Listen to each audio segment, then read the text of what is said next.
হযরত ইব্রাহিম আলাইহিস সালাতু ওয়াস সালামের উপরে আবার পরীক্ষা চলে আসলো।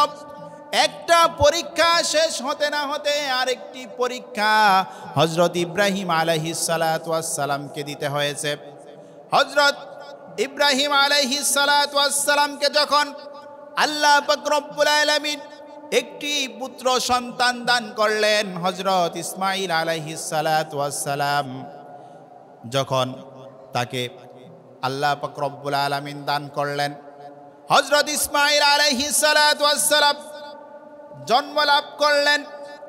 আল্লাহ পাক রব্বুল আলামিন কিছুদিন পরে অর্ডার করলেন, ও ইব্রাহিম, আমার খলিল ইব্রাহিম, তোমার ছোট্ট শিশু এবং তোমার স্ত্রী হাজেরাকে ওই মক্কা নগরীতে নির্বাসনে রেখে আসো। পরীক্ষা কার? আল্লাহর পরীক্ষা। আমার বন্ধুগণ, হযরত ইব্রাহিম আলাইহিস সালাতু ওয়াস সালাম তার ছোট্ট শিশু ৮৬ বছর পরে দুনিয়ায় ভূমিষ্ঠ হয়েছে। এই ছোট্ট শিশু এবং স্ত্রীকে মক্কা নগরীতে নির্বাসনে রেখে চলে আসলেন। আমার বন্ধুগণ, এখানেও বিশাল একটি ইতিহাস রয়েছে। হযরত ইসমাঈল আলাইহিস সালাতু ওয়াস সালাম এক পর্যায়ে যখন যৌবনে পরিণত হয়ে গেল, পূর্ণ বয়সে যখন চলে আসলো, এরপরে হযরত ইব্রাহিম আলাইহিস সালাতু ওয়াস সালামের উপরে আবার পরীক্ষা চলে আসলো। একটা পরীক্ষা শেষ হতে না হতে আরেকটি পরীক্ষা চলে আসে। হযরত ইব্রাহিম আলাইহিস সালাতু ওয়াস সালাম তখন স্বপ্নে দেখল যে, ও আমার সন্তান ইসমাঈল, তোমাকে আমি জবাহ করছি। হযরত ইসমাঈল আলাইহিস সালাতু ওয়াস সালামের কাছে যখন এই প্রস্তাব পেশ করা হলো, তার সন্তান তিনি কি বলেছিলেন আল্লাহ পাক রব্বুল আলামিন সেই কথাও কোরআনের ভিতরে কোট করে দিলেন। আমার বন্ধুগণ, যখন হযরত ইব্রাহিম আলাইহিস সালাতু ওয়াস সালাম প্রস্তাব পেশ করলো যে, ও ইসমাঈল, আমি স্বপ্নে দেখেছি তোমাকে আমি জবাহ করছি। আচ্ছা বলুন তো, এই কথা যদি বর্তমান সময়ে আমাদের সন্তানদেরকে বলা হতো, তাহলে তাদের কাছ থেকে কি উত্তর আসতো? যে তুমি কেমন পিতা? দীর্ঘ ৮৬ বছর পরে আমি দুনিয়ায় ভূমিষ্ঠ হয়েছি, ভূমিষ্ঠ হওয়ার পর তুমি আমাকে মক্কা নগরীতে নির্বাসনে রেখে আসলে, কোনো খোঁজ খবর রাখলে না, খাবার দাবার দিলে না, কোনো কিছুর ব্যবস্থা করলে না। আবার যখন আমি বড় হলাম তখন তুমি আমাকে জবাহ করতে চাচ্ছ, ঠিক কিনা? আমাদের সন্তানদের কাছ থেকে এমনই উত্তর আসতো। কিন্তু হযরত ইসমাঈল আলাইহিস সালাতু ওয়াস সালাম তিনিও ছিলেন আল্লাহর নবী, ঠিক কিনা? তিনি জানেন যে নবীদের স্বপ্ন মিথ্যা হতে পারে না, নবীদের স্বপ্ন হলো ওহী, ঠিক কিনা? আলহামদুলিল্লাহি নাহমাদুহু ওয়া নাস্তাঈনুহু ওয়া নাস্তাগফিরুহু ওয়া নু'মিনু বিহি ওয়া নাতাওয়াক্কালু আলাইহি ওয়া নাউযু বিল্লাহি মিন শুরুরি আনফুসিনা ওয়া মিন সাইয়্যাতি আ'মালিনা। من يهد الله فلا مضل له ومن يضلل فلا هادي له ونشهد أن سيدنا وسندنا وحبيبنا ومولانا محمدا عبده ورسوله الذي أرسله بالحق بشيرا ونذيرا وداعيا إلى الله بإذنه وسراجا وقمرا منيرا. فقد قال الله تعالى في كلامه المجيد والفرقانه الحميد: أعوذ بالله من الشيطان الرجيم. بسم الله الرحمن الرحيم. أحسب الناس أن يتركوا أن يقولوا آمنا وهم لا يفتنون وقال تعالى إن الله وملائكته يصلون على النبي يا أيها الذين آمنوا صلوا عليه وسلموا تسليما اللهم صل على سيدنا مولانا محمد وعلى آل سيدنا مولانا محمد সম্মানিত উপস্থিতি, সম্মানিত হাজিরিন, যে আল্লাহ পাক রব্বুল আলামিন আমাদেরকে ভালোবেসে সুস্থতার সাথে আল্লাহ পাক রব্বুল আলামিনের ঘরে আসার সুযোগ করে দিলেন, এজন্য আমরা হৃদয় উজাড় করে শুকরিয়া জ্ঞাপন করি। সকলে বলুন আলহামদুলিল্লাহ। সম্মানিত উপস্থিতি, আমাদের সামনে কুরবানি একেবারে সনিকটে চলে এসেছে। আমি মহাগ্রন্থ কুরআনুল কারীম থেকে আয়াতে কারিমা তেলাওয়াত করেছি। আজকে ইনশাআল্লাহ আমরা কুরবানি সম্পর্কে গুরুত্বপূর্ণ আলোচনা শুনব। সম্মানিত উপস্থিতি, এই কুরবানি শব্দের অর্থ হলো নৈকট্য অর্জন করা, কাছাকাছি চলে যাওয়া, নিকটবর্তী হওয়া। এই কুরবানির মাধ্যমে আমরা কি করতে পারবো? আমরা আল্লাহ পাক রব্বুল আলামিনের নৈকট্য অর্জন করতে পারবো। আল্লাহ পাক রব্বুল আলামিনের সাথে সম্পর্ক আমরা আরো বৃদ্ধি করতে পারবো। সম্মানিত উপস্থিতি, ঈদ শব্দের অর্থ হলো পুনরাগমন। যে উৎসব বা পর্ব নির্ধারিত দিনে বা সময়ে প্রতি বছর ঘুরে ঘুরে আসে তাকে ঈদ বলা হয়। মানব সভ্যতার ইতিহাসে এই মানব সভ্যতার ইতিহাস যতটা প্রাচীন, ততটা প্রাচীন হচ্ছে কুরবানির ইতিহাস। মানুষ বিভিন্ন সময়ে বিভিন্ন যুগে সম্মান, শ্রদ্ধা, জীবনদান, আত্মসমর্পণ, প্রেম, ভালোবাসা, বিনয়, নম্রতা, ত্যাগ, কুরবানি, পূজা অর্চনা এবং আনুগত্য প্রবৃত্তির বিভিন্ন পন্থা পদ্ধতি মানুষ অবলম্বন করে আসছে।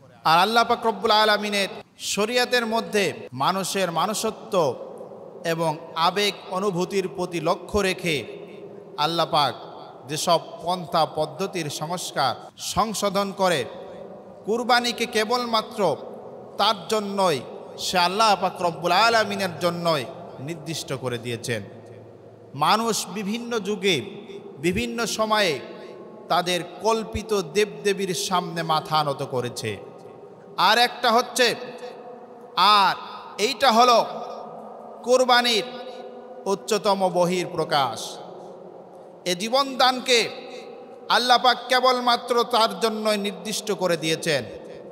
আল্লাহ ছাড়া কারো নামে এই জীবন উৎসর্গ করা যাবে না, আল্লাহ ছাড়া কারো নামে উৎসর্গ করা যাবে না।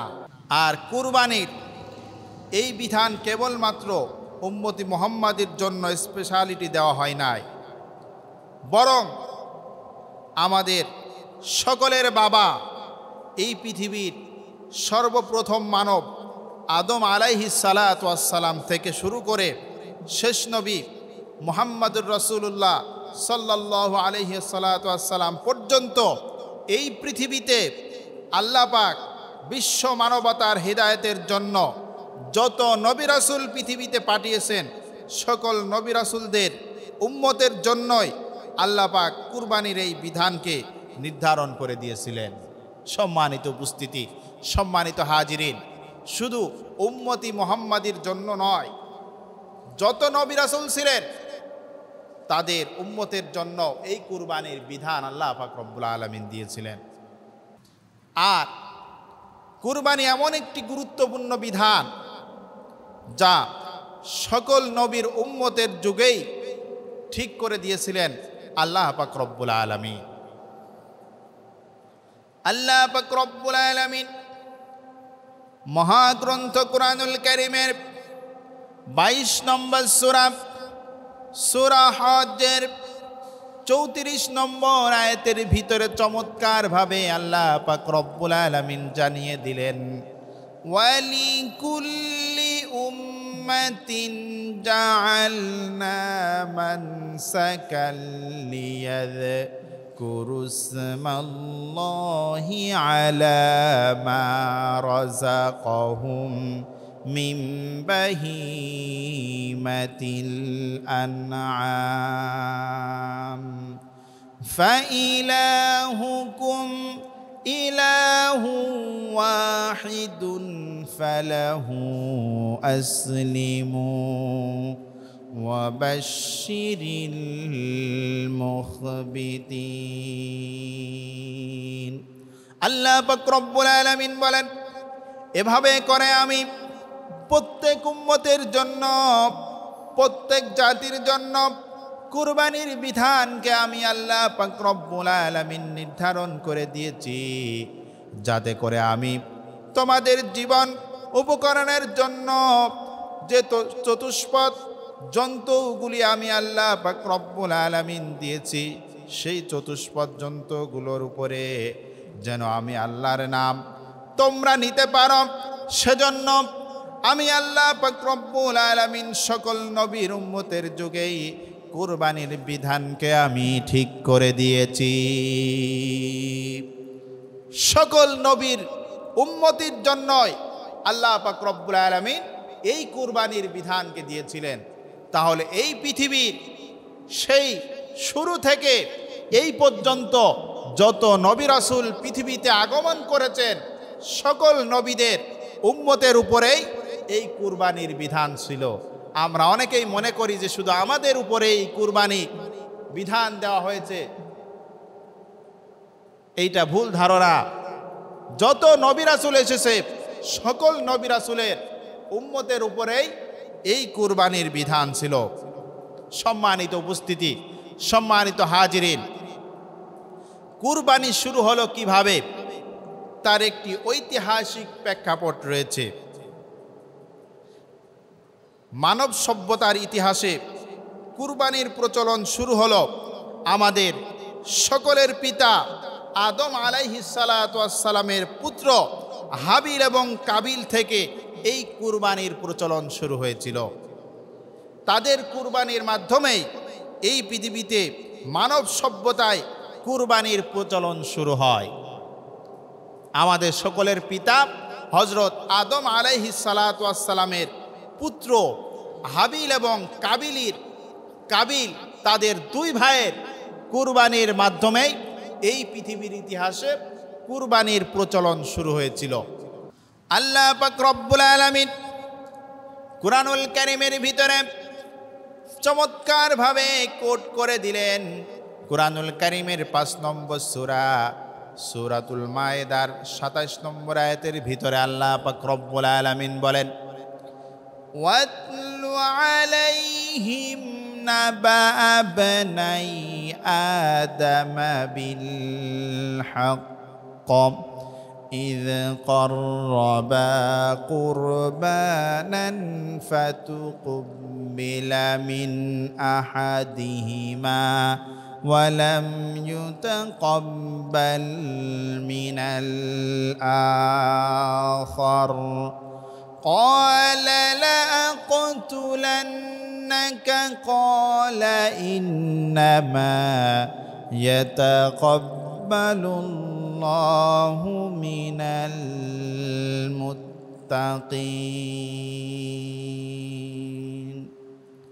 আল্লাহ পাক রব্বুল আলামিন বলে, তাদেরকে আদমের দুই সন্তানের সঠিক কাহিনী শুনিয়ে দেন। তারা দুজন কুরবানি করল, তাদের একজনের কুরবানি আল্লাহ পাক রব্বুল আলামিন কবুল করলেন, আর একজনের কুরবানি আল্লাহর দরবারে কবুল হলো না। সে বলল, আমার বন্ধুগণ, এইখানে বিশাল ঘটনা রয়েছে, ইতিহাস রয়েছে। সেই সময় হযরত আদম আলাইহিস সালাতু ওয়াস সালাম এবং আমাদের মা হাওয়া আলাইহিস সালাতু ওয়াস সালাম, তারা দুইজন হলো এই পৃথিবীর প্রথম মানুষ, ঠিক কি না? তাদের গর্ভে, হাওয়া আলাইহিস সালাতু ওয়াস সালামের গর্ভে দুইটি করে সন্তান আসতো। কয়টি করে?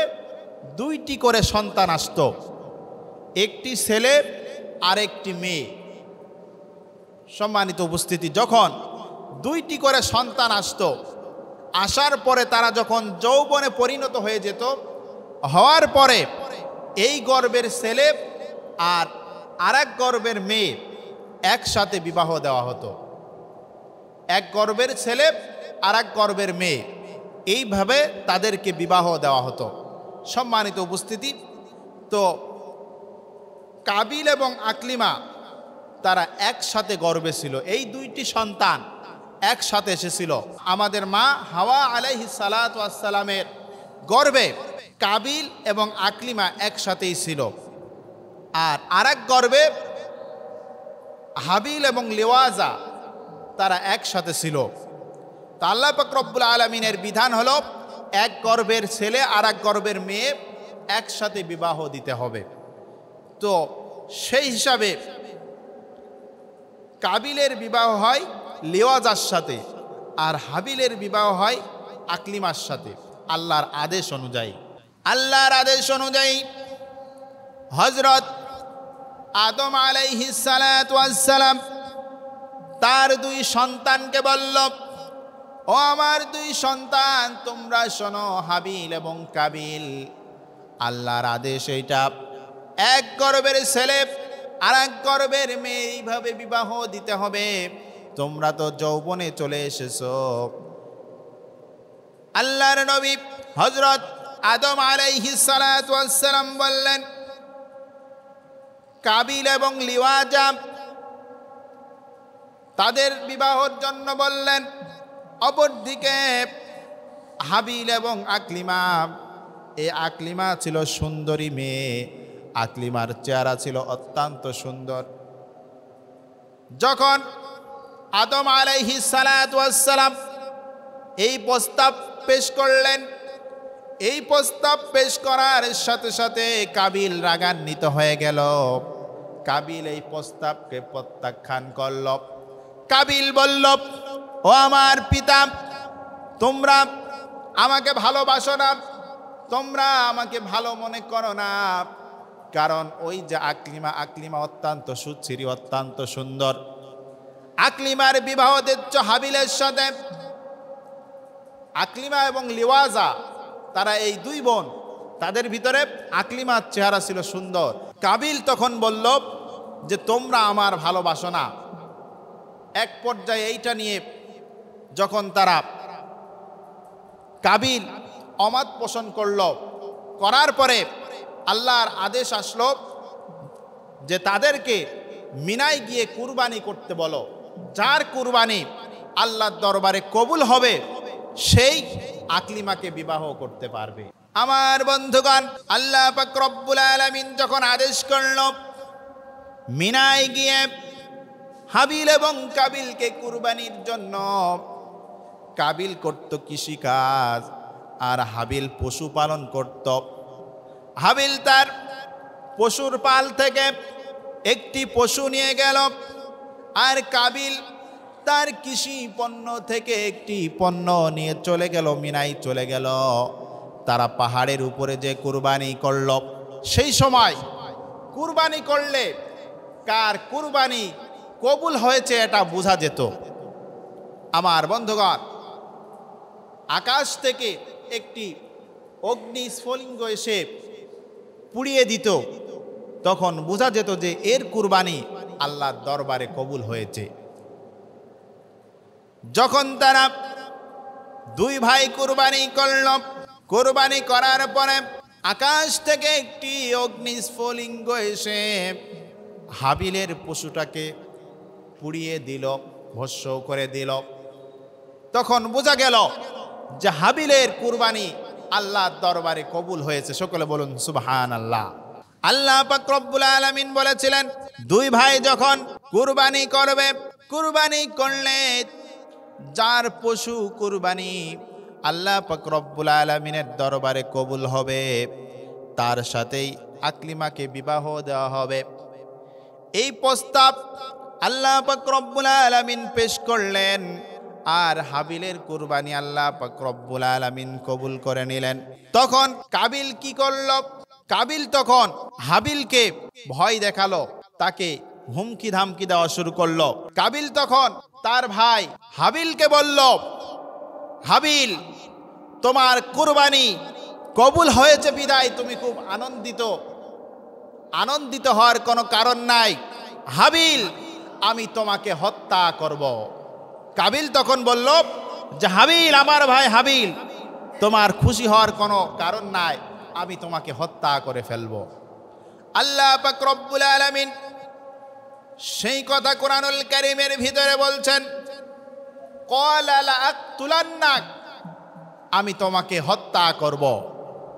তখন হাবিল বলল, ক্বালা ইন্নামা ইয়াতাকাব্বালুল্লাহু মিনাল মুত্তাকিন।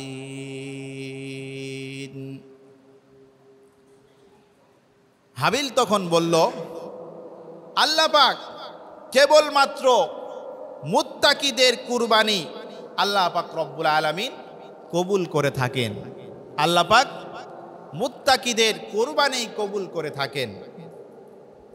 সম্মানিত উপস্থিতি, এইভাবে হাবিল এবং কাবিলের কুরবানির মাধ্যমে এই পৃথিবীর ইতিহাসে কুরবানির প্রচলন শুরু হয়েছিল। হযরত আদম আলাইহিস সালাতু ওয়াস সালামের দুই সন্তান, তাদের কুরবানির মধ্য দিয়ে এই পৃথিবীতে কুরবানির প্রচলন শুরু হয়েছিল। আর বর্তমানে আমরা যেই কুরবানি করে থাকি, জিলহজ মাসের 10 তারিখ, 11 তারিখ, 12 তারিখ আমরা যেই কুরবানি করে থাকি, এই কুরবানি হলো আমাদের মুসলিম মিল্লাতের জাতির পিতা হযরত ইব্রাহিম আলাইহিস সালাতু ওয়াস সালামের রেখে যাওয়া সুন্নাহ এবং ইসমাঈল আলাইহিস সালাতু ওয়াস সালামের ফিদিয়া। আজ থেকে প্রায় 4000 বছর পূর্বে ইরাকের উর নামক স্থানে হযরত ইব্রাহিম আলাইহিস সালাতু ওয়াস সালাম ভূমিষ্ঠ হন। হযরত ইব্রাহিম আলাইহিস সালাতু ওয়াস সালাম ইসলাম মানার কারণে তার পরিবার, সমাজ, রাষ্ট্র কেউ তাকে সাপোর্ট করছিল না।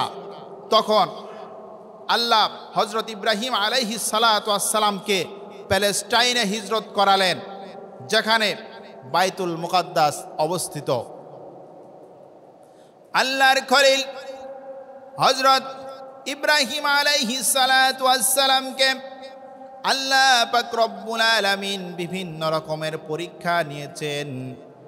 এই পৃথিবীতে সবচেয়ে বেশি ঈমানি পরীক্ষা দিতে হয়েছে আল্লাহর নবীদেরকে। সবচেয়ে বেশি পরীক্ষার সম্মুখীন হয়েছেন আল্লাহর নবীরা। তাদেরকে বিভিন্ন রকমের জুলুম নির্যাতনের স্টিম রোলারের সম্মুখীন হতে হয়েছে। অনেক সময় তাদের শরীর থেকে রক্ত জমিনে ঢালতে হয়েছে। অনেক সময় নামাজে দাঁড়িয়েছে, এমত অবস্থায় উটের নাড়ি ভুঁড়ি তাদের শরীরের উপরে চাপিয়ে দেওয়া হয়েছে। আমার বন্ধুগণ, রক্তাক্ত করা হয়েছে, বিভিন্ন রকমের গালমন্দ করা হয়েছে। এইভাবে এই পৃথিবীতে সবচেয়ে বেশি জুলুম নির্যাতনের শিকার হয়েছেন আল্লাহর নবী রাসূলগণ। সম্মানিত উপস্থিতি, আজ আমরাও যদি ঈমানের পথে টিকে থাকতে চাই, আমরা যদি জান্নাত পেতে চাই, তাহলে আমাদের উপরেও বিভিন্ন রকমের পরীক্ষা আসবে। আর সকল পরীক্ষায় যদি আমরা উত্তীর্ণ হতে পারি, তাহলে আল্লাহ পাক রব্বুল আলামিন আমাদের জন্য বিশাল জান্নাতের ব্যবস্থা করে রেখেছেন। সম্মানিত উপস্থিতি, এই জন্য দুর্বল ঈমান হলে হবে না, আমাদের ঈমানকে শক্ত করতে হবে, মজবুত করতে হবে। আমাদের উপরে যত কঠিন পরীক্ষা আসুক না কেন, সকল পরীক্ষায় আমাদেরকে উত্তীর্ণ হতে হবে। তাহলেই আমরা জান্নাতে যেতে পারবো। আল্লাহ পাক রব্বুল আলামিন চমৎকার করে বলেন, আহাসিবান নাসু আন ইউতরাকু আন ইয়াকুলু আমান্না ওয়া হুম লা ইফতানুন।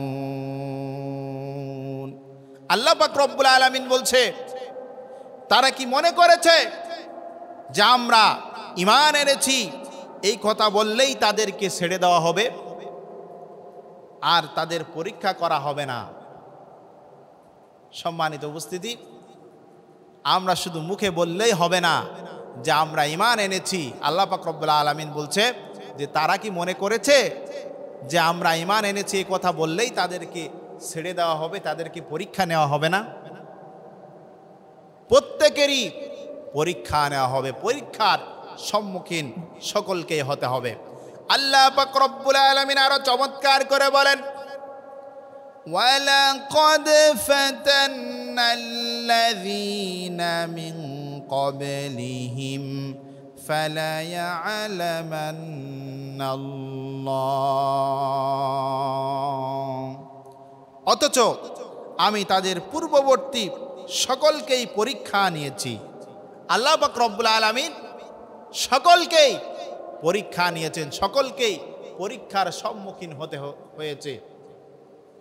আল্লাহ পাক রব্বুল আলামিন আরো বলছেন, অবশ্যই দেখেন সে সত্যবাদী আর কে মিথ্যাবাদী। আল্লাহ পাক রব্বুল আলামিন অবশ্যই দেখেন যে কে সত্যবাদী আর কে মিথ্যাবাদী। আমরা যদি এই কথা বলি যে ঈমান এনেছি, এই কথা বললেই আমাদেরকে ছেড়ে দেওয়া হবে না, এবং পরে বলা হচ্ছে আল্লাহ পাক রব্বুল আলামিন অবশ্যই দেখেন কে সত্যবাদী আর কে মিথ্যাবাদী। হযরত ইব্রাহিম আলাইহিস সালাতু ওয়াস সালামকে অসংখ্য পরীক্ষা দিতে হয়েছে। একের পর এক ইব্রাহিম আলাইহিস সালাতু ওয়াস সালামের উপরে পরীক্ষা এসেছে। আল্লাহ পাক রব্বুল আলামিন মহাগ্রন্থ কুরআনুল কারীমের 2 নম্বর সূরা সূরাতুল বাকারার 124 নম্বর আয়াতের ভিতরে বলেন, আল্লাহ পাক রব্বুল আলামিন বলেন, ওয়া ইযিবতালা ইব্রাহিমা রাব্বুহু বিকালিমাতিন ফাআতাম্মাহুন قال إني جاعلك للناس إماما। স্মরণ কর যখন ইব্রাহিম আলাইহিস সালাতু ওয়াস সালামকে তার রব কয়েকটি ব্যাপারে পরীক্ষা নিয়েছিলেন, আর প্রত্যেকটি পরীক্ষায় তিনি কৃতিত্বের সাথে উত্তীর্ণ হয়েছেন। প্রত্যেকটি পরীক্ষায় হযরত ইব্রাহিম আলাইহিস সালাতু ওয়াস সালাম কৃতিত্বের সাথে উত্তীর্ণ হয়েছে। যখন ইব্রাহিম আলাইহিস সালাতু ওয়াস সালাম তিনি সকল পরীক্ষায় উত্তীর্ণ হলেন, আল্লাহ পাক রব্বুল আলামিন তার জন্য পুরস্কার দিয়ে দিলেন, ইন্নী জাইলুকা লিন-নাসি ইমামা।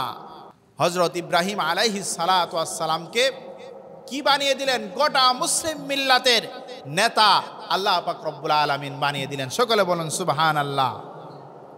আল্লাহ পাক রব্বুল আলামিন হযরত ইব্রাহিম আলাইহিস সালাতু ওয়াস সালামকে জাতির পিতা বানিয়ে দিলেন। কি বানিয়ে দিলেন? জাতির পিতা বানিয়ে দিলেন। এই জাতির পিতার সার্টিফিকেট আছে না নাই? এই জাতির পিতার সার্টিফিকেট আল্লাহ পাক রব্বুল আলামিন মহাগ্রন্থ কুরআনুল কারীমের ভিতরে দিয়ে দিয়েছেন। আর আমরা দীর্ঘদিন জাতির পিতা দেখেছি যেই জাতির পিতার কোনো সার্টিফিকেট ছিল না। ছিল? সম্মানিত উপস্থিতি, আল্লাহ পাক রব্বুল আলামিন জাতির পিতা তার সার্টিফিকেট কোরআনের ভিতরে সুন্দরভাবে আল্লাহ পাক রব্বুল আলামিন জানিয়ে দিয়েছেন। আল্লাহ পাক রব্বুল আলামিন বলেন কুরআনুল কারীমের 22 নম্বর সূরা হজ্জের 78 নম্বর আয়াতের ভিতরে আল্লাহ পাক রব্বুল আলামিন চমৎকারভাবে ঘোষণা করে দিলেন, মিল্লাতা আবিকুম ইব্রাহিম। আল্লাহ পাক রব্বুল আলামিন হযরত ইব্রাহিম আলাইহিস সালাতু ওয়াস সালামকে জাতির পিতা বানিয়ে দিলেন। আর হযরত ইব্রাহিম আলাইহিস সালাতু ওয়াস সালাম তিনি পছন্দ করে তিনি নাম রাখলেন হুয়া সাম্মাকুমুল মুসলিমিন। হযরত ইব্রাহিম আলাইহিস সালাতু ওয়াস সালাম আল্লাহর কাছে বললেন, ক্বালা ওয়া মিন যুররিয়াতি ক্বালা লা ইয়ানালু আহদিজ যালিমিন। হযরত ইব্রাহিম আলাইহিস সালাতু ওয়াস সালাম বললেন, তাহলে আমার বংশধরদের মধ্য থেকে তুমি নেতা বানাও। আল্লাহ পাক রব্বুল আলামিন বললেন, জালেমদের ব্যাপারে আমার এই অঙ্গীকার নয়, এই অঙ্গীকার নয়। হযরত ইব্রাহিম আলাইহিস সালাতু ওয়াস সালাম যখন আল্লাহর দরবারে দোয়া করলেন, ও আল্লাহ আমার বংশধরদের মধ্য থেকে তুমি নেতা বানাও, আল্লাহ পাক রব্বুল আলামিন হযরত ইব্রাহিম আলাইহিস সালাতু ওয়াস সালামের এই দোয়াকে কবুল করে নিলেন। কবুল করে নিয়ে বিশ্ব নবী জনাবে মুহাম্মদুর রাসূলুল্লাহ সাল্লাল্লাহু আলাইহি সাল্লাতু ওয়াস সালামকে আল্লাহ পাক রব্বুল আলামিন বিশ্ব নেতা বানিয়ে দিলেন। সকলে বলুন সুবহানাল্লাহ। এই জন্য আমাদের নবী হযরত মুহাম্মদ সাল্লাল্লাহু আলাইহি সাল্লাতু ওয়াস সালাম তিনি বলতেন যে আমি হলো আমাদের জাতির পিতা ইব্রাহিম আলাইহিস সালাতু ওয়াস সালামের দোয়ার ফসল।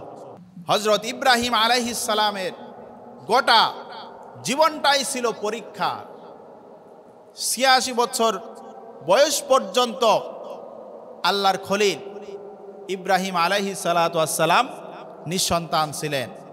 এরপর আল্লাহ পাক রব্বুল আলামিনের কাছে তিনি সন্তান চাইলেন। আল্লাহ পাক রব্বুল আলামিন তাকে মুত্তাকি সন্তান দান করলেন, ঠিক কি না? যাদের সন্তান হয় না, সন্তানহীন পিতামাতা যারা আছে তাদের জন্য শিক্ষা রয়েছে যে কিভাবে আল্লাহর কাছে চাইতে হবে, কিভাবে চাইলে আল্লাহ পাক রব্বুল আলামিন আমাদেরকে সন্তান দান করবেন। হযরত ইব্রাহিম আলাইহিস সালাতু ওয়াস সালাম আল্লাহর কাছে সন্তানের জন্য কিভাবে দোয়া করলেন আল্লাহ পাক রব্বুল আলামিন চমৎকার করে কোট করে দিলেন। আল্লাহ পাক রব্বুল আলামিন বলেন, রব্বি হাবলি মিনাস সালিহিন। হযরত ইব্রাহিম আলাইহিস সালাতু ওয়াস সালাম আল্লাহর কাছে দোয়া করলেন, হে রব, হে পরওয়ারদিগার, আমাকে একটি সৎ কর্মশীল পুত্র সন্তান দান করো। আল্লাহ পাক রব্বুল আলামিন বলে, আমার খলিল যখন আমার কাছে সন্তান চাইল, আমি আল্লাহ পাক রব্বুল আলামিন তার দোয়াকে কবুল করে নিলাম। আল্লাহ পাক রব্বুল আলামিন বলেন, ফাবাশশারনাহু বিগুলামিন হালিম। আমি তাকে একটি ধৈর্যশীল পুত্র সন্তানের সুসংবাদ দিলাম। সকলে বলুন সুবহানাল্লাহ। আমার বন্ধুগণ, আল্লাহ পাক রব্বুল আলামিন এই সুন্দর সন্তানের সংবাদ দিলেন। আজ আমরা অনেকেই যাদের সন্তান হয় না, তারা আমরা অনেক সময় লক্ষ্য করি যে মসজিদের ইমাম সাহেবের কাছে, মুয়াজ্জিন সাহেবের কাছে বিশাল বিশাল সিরিয়াল পড়ে যায়, লাইন পড়ে যায় তাবিজের জন্য, ঠিক কি না? মাজারে সিরিয়াল পড়ে যায়। আজ আমরা মাজারে যে সন্তান চাই, মাজারে যে বাবার দরবারে আমরা সেজদা করি, সেখানে যে সন্তানের জন্য আমরা কান্নাকাটি করি, কিন্তু তাহাজ্জুদের জায়নামাজে দাঁড়িয়ে আমরা আল্লাহর কাছে কান্নাকাটি করতে পারি না। এমন পোড়া কপাল আমাদের। সম্মানিত উপস্থিতি, যাদের সন্তান হয় না তারা আল্লাহর কাছে শেষ রাত্রে তাহাজ্জুদের সালাত আদায় করে আল্লাহর কাছে কান্নাকাটি করুন, আল্লাহর কাছে চান। আপনার সন্তান দিবেন কে? আল্লাহ পাক রব্বুল আলামিন। আল্লাহ পাক রব্বুল আলামিন চমৎকার করে বলছেন কোরআনুল কারীমের ৪২ নম্বর সূরা সূরাতুল আশ-শুআরা এর ৪৯ এবং ৫০ নম্বর আয়াতের ভিতরে আল্লাহ পাক রব্বুল আলামিন বলেন, লিল্লাহি السماوات والأرض يخلق ما يشاء يهب لمن يشاء إناثا ويهب لمن يشاء الذكور أو يزوجهم ذكرانا وإناثا ويجعل من يشاء عقيما إنه عليم قدير আল্লাহ পাক রব্বুল আলামিন বলেন, জমিন ও আসমানের বাদশাহীর অধিকারী আল্লাহ পাক রব্বুল আলামিন, তিনি যা ইচ্ছা তাই করতে পারেন। যাকে ইচ্ছা আল্লাহ পাক রব্বুল আলামিন তাকে কন্যা সন্তান দান করেন, আবার যাকে ইচ্ছা পুত্র সন্তান দান করেন। আর আল্লাহ পাক রব্বুল আলামিনের যাকে ইচ্ছা হয় তাকে আবার পুত্র ও কন্যা সন্তান উভয়টি দান করেন। এবং আল্লাহ পাক রব্বুল আলামিন যাকে ইচ্ছা তাকে বন্দাও বানিয়ে দেন। সে আল্লাহ পাক রব্বুল আলামিন সব কিছু জানেন এবং সব কিছু করতে সক্ষম হলো আল্লাহ পাক রব্বুল আলামিন, ঠিক কিনা? সব কিছু করতে সক্ষম কে? আল্লাহ পাক রব্বুল আলামিন। তিনি যা ইচ্ছা তাই তিনি করতে পারেন। আল্লাহ পাক রব্বুল আলামিন বলছে যে যাকে ইচ্ছা তাকে পুত্র সন্তান দান করেন, আবার যাকে ইচ্ছা কন্যা সন্তান দান করেন, আবার যাকে ইচ্ছা উভয়টি দান করেন, আবার অনেককেই বন্দা রেখে দেন। সব কিছুর মালিককে আল্লাহ পাক রব্বুল আলামিন। হযরত ইব্রাহিম আলাইহিস সালাতু ওয়াস সালামের উপরে আবার পরীক্ষা চলে আসলো। একটা পরীক্ষা শেষ হতে না হতে আরেকটি পরীক্ষা হযরত ইব্রাহিম আলাইহিস সালাতু ওয়াস সালামকে দিতে হয়েছে। হযরত ইব্রাহিম আলাইহিস সালাতু ওয়াস সালামকে যখন আল্লাহ পাক রব্বুল আলামিন একটি পুত্র সন্তান দান করলেন, হযরত ইসমাঈল আলাইহিস সালাতু ওয়াস সালাম, যখন তাকে আল্লাহ পাক রব্বুল আলামিন দান করলেন, হযরত ইসমাঈল আলাইহিস সালাতু ওয়াস সালাম জন্ম লাভ করলেন। আল্লাহ পাক রব্বুল আলামিন কিছুদিন পরে অর্ডার করলেন, ও ইব্রাহিম, আমার খলিল ইব্রাহিম, তোমার ছোট্ট শিশু এবং তোমার স্ত্রী হাজেরাকে ওই মক্কা নগরীতে নির্বাসনে রেখে আসো। পরীক্ষা কার? আল্লাহর পরীক্ষা। আমার বন্ধুগণ, হযরত ইব্রাহিম আলাইহিস সালাতু ওয়াস সালাম তার ছোট্ট শিশু ৮৬ বছর পরে দুনিয়ায় ভূমিষ্ঠ হয়েছে। এই ছোট্ট শিশু এবং স্ত্রীকে মক্কা নগরীতে নির্বাসনে রেখে চলে আসলেন। আমার বন্ধুগণ, এখানেও বিশাল একটি ইতিহাস রয়েছে। হযরত ইসমাঈল আলাইহিস সালাতু ওয়াস সালাম এক পর্যায়ে যখন যৌবনে পরিণত হয়ে গেল, পূর্ণ বয়সে যখন চলে আসলো, এরপরে হযরত ইব্রাহিম আলাইহিস সালাতু ওয়াস সালামের উপরে আবার পরীক্ষা চলে আসলো। একটা পরীক্ষা শেষ হতে না হতে আরেকটি পরীক্ষা চলে আসে। হযরত ইব্রাহিম আলাইহিস সালাতু ওয়াস সালাম তখন স্বপ্নে দেখলো যে, ও আমার সন্তান ইসমাঈল, তোমাকে আমি জবাহ করছি। হযরত ইসমাঈল আলাইহিস সালাতু ওয়াস সালামের কাছে যখন এই প্রস্তাব পেশ করা হলো, তার সন্তান তিনি কি বলেছিলেন আল্লাহ পাক রব্বুল আলামিন সেই কথাও কোরআনের ভিতরে কোট করে দিলেন। আমার বন্ধুগণ, যখন হযরত ইব্রাহিম আলাইহিস সালাতু ওয়াস সালাম প্রস্তাব পেশ করলো যে, ও ইসমাঈল, আমি স্বপ্নে দেখেছি তোমাকে আমি জবাহ করছি। আচ্ছা বলুন তো, এই কথা যদি বর্তমান সময়ে আমাদের সন্তানদেরকে বলা হতো, তাহলে তাদের কাছ থেকে কি উত্তর আসতো? যে তুমি কেমন পিতা? দীর্ঘ ৮৬ বছর পরে আমি দুনিয়ায় ভূমিষ্ঠ হয়েছি। ভূমিষ্ঠ হওয়ার পর তুমি আমাকে মক্কা নগরীতে নির্বাসনে রেখে আসলে, কোনো খোঁজ খবর রাখলে না, খাবার দাবার দিলে না, কোনো কিছুর ব্যবস্থা করলে না। আবার যখন আমি বড় হলাম তখন তুমি আমাকে জবাহ করতে চাচ্ছ, ঠিক কিনা? আমাদের সন্তানদের কাছ থেকে এমনই উত্তর আসতো। কিন্তু হযরত ইসমাঈল আলাইহিস সালাতু ওয়াস সালাম তিনিও ছিলেন আল্লাহর নবী, ঠিক কিনা? তিনি জানেন যে নবীদের স্বপ্ন মিথ্যা হতে পারে না, নবীদের স্বপ্ন হলো ওহী, ঠিক কিনা? হযরত ইব্রাহিম আলাইহিস সালাতু ওয়াস সালাম তার সন্তানকে বলল, ও আমার প্রিয় সন্তান, আমি স্বপ্নে দেখেছি আমি তোমাকে জবেহ করছি।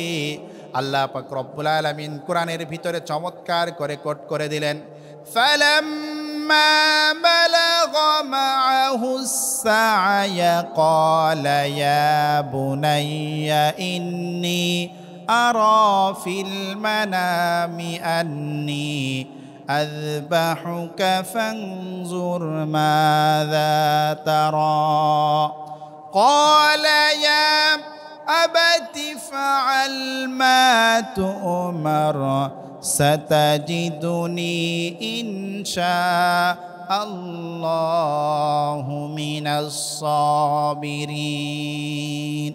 যখন ইব্রাহিম আলাইহিস সালাতু ওয়াস সালাম তার সন্তানের কাছে এই প্রস্তাব পেশ করলেন, তার সন্তান বললেন, ও আমার পিতা, আপনাকে আল্লাহ পাক যেই আদেশ করেছেন সেই কাজ আপনি সম্পন্ন করেন, নিশ্চয় আমাকে আপনি ধৈর্যশীলদের অন্তর্ভুক্ত হিসাবে পেয়ে যাবেন। সকালে বলুন সুবহানাল্লাহ।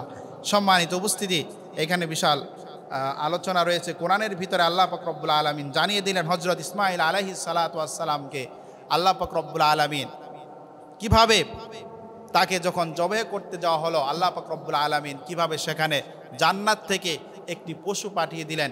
ইনশাআল্লাহ এরপর থেকে যে আলোচনা আছে আমরা ইনশাআল্লাহ সামনের সপ্তাহে এখান থেকে আবার আলোচনা শুরু করব।